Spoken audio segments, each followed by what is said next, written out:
Дзюдо – честный и здоровый спорт, требующий больше сноровки и ловкости, чем физической силы. Им нельзя заниматься без умения владеть собой, смелости и отваги. Эти качества тренер дзюдо-клуба «Магаз», мастер спорта Зелимхан Цалоев старается на каждой тренировке прививать своим воспитанникам. Но есть еще кое-что, о чем эти ребята не должны забывать. Тренировки проводят 3 раза в неделю.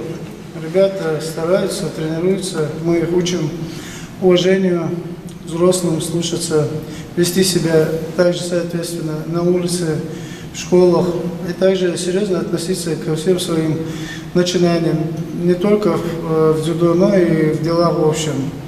Знали, кто они, знали, откуда они, чтобы они не забывали свои корни. Одно из положительных качеств единоборства – отсутствие агрессии. Эти эмоции полностью заменяются духом соперничества и стремлением к победе в честном поединке. В Финляндии проходят открытые турниры по дзюдо Шаэла Пентранта. И недавно борец из клуба «Магаз» на нем выиграл сразу 2 первых места, выступив в 2 весовых категориях – 25 и до 29 килограмм. Победителем среди юниоров стал Самир Балаев, одержав победу в 6 схватках. 2 года я участвовал в 25 соревнованиях.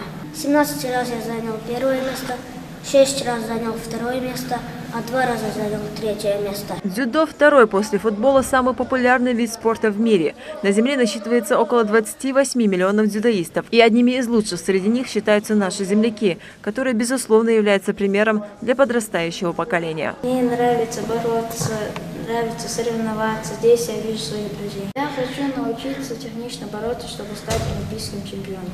Идея открыть клуб у руководителя школы Руслана Аушева возникла из-за того, что в Финляндии проживает большое количество наших земляков, чтобы они вместе могли полезно проводить свое время.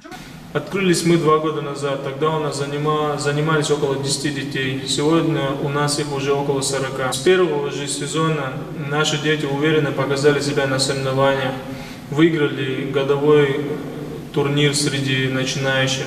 Недавно в городе Ариматила состоялся еще один турнир для юниоров, где дзюдо-клуб представлял Мухаммед Балаев. Он получил приз за лучшее выступление в 2 весовых категориях – до 9 и 11 лет. В Финляндии есть не только дзюдоисты из Ингушетии, но и борцы. 2 брата Абдурахим и Сайфулла Тибоевы занимают лидирующие позиции в своих весовых категориях. Возможно, очень скоро за всех этих ребят вся Ингушетия будет болеть и переживать уже на международных турнирах, так же, как и за знаменитых спортсменов Калоя Картоева, Магомеда Мусаева и многих других. Лейла Гайсанова, Новости 24.